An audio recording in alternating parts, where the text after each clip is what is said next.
트럼프의 종전 휘슬이 울리기 전까지 최대한 많은 영토를 확보하려는 러시아와 우크라이나의 총력전이 불꽃을 튀깁니다. 우크라이나가 점령한 쿠르스크에서 러시아와 우크라이나가 자존심을 건 치열한 공방전을 벌이고 있습니다. 양측 모두 트럼프 전 미국 대통령의 취임을 앞두고 종전 가능성이 높아지면서 막판 총공세에 나서고 있는데요. 지난주 미국 대선 결과가 확정된 후 양국이 개전 이후 가장 큰 규모의 드론 공격을 주고받은 데 이어 북한군이 가세한 러시아 측 5만 명의 병력이 쿠르스크에서 우크라이나와 교전 중이라는 소식이 전해졌습니다. 11일 키이우 인디펜던트는 볼로디미르 젤렌스키 대통령은 우크라이나 군인들이 러시아 쿠르스크주에서 약 5만 명의 적군을 막아내고 있다고 말했다고 보도했습니다. 젤렌스키의 발언은 뉴욕타임스가 러시아가 러시아군과 북한군 5만 명을 동원해 쿠르스크주에서 공세를 준비 중이라고 보도한 지 하루 만에 나왔습니다.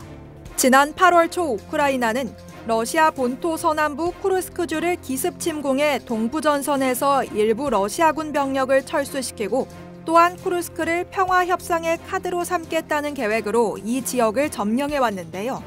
이로 인해 한때 러시아는 쿠르스크에서 서울 면적의 약 2배인 1250제곱킬로미터를 빼앗겼지만 지금은 절반 가까이 되찾은 것으로 추정되고 있습니다. 이런 가운데 종전을 외치는 트럼프 전 대통령이 당선됐지만 우크라이나 전쟁은 더 격렬해지는 분위기입니다. 자신이 취임하면 우크라이나 전쟁을 즉시 끝내겠다고 큰소리친 트럼프 당선인이 본격 종전 협상에 나서기 전 협상 테이블에서 우위를 점하기 위함인데요.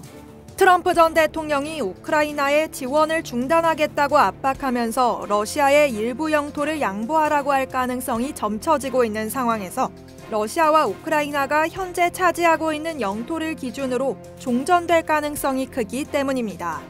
만약 이 구상이 현실화하면 러시아는 점령 중인 우크라이나 영토의 20%는 가져올 수 있지만 자국 영토인 쿠르스크를 포기해야 합니다. 이에 종전 협상 테이블이 차려지기 전에 러시아는 쿠르스크주 영토를 최대한 탈환해오고 우크라이나는 이런 러시아의 공세를 최대한 저지하려 애쓰고 있는 겁니다.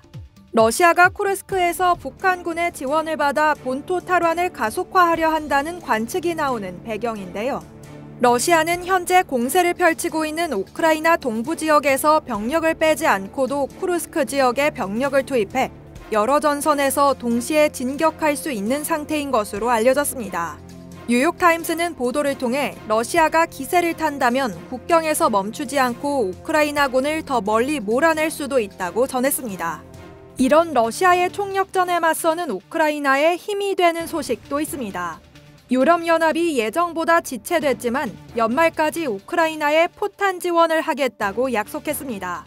로이터 통신에 따르면 호세프 보렐 유럽연합 외교안보 고위 대표는 우크라이나의 유러피안 프라우다와의 인터뷰에서 예정됐던 100만 발의 포탄 인도가 다 이루어지지 못했지만 연말까지는 달성할 수 있다고 밝혔습니다. 병력과 전쟁 물자에서 러시아에 뒤지는 우크라이나로서는 EU의 포탄 지원이 큰 힘이 될 것으로 보입니다. 이상 월드 디펜스였습니다.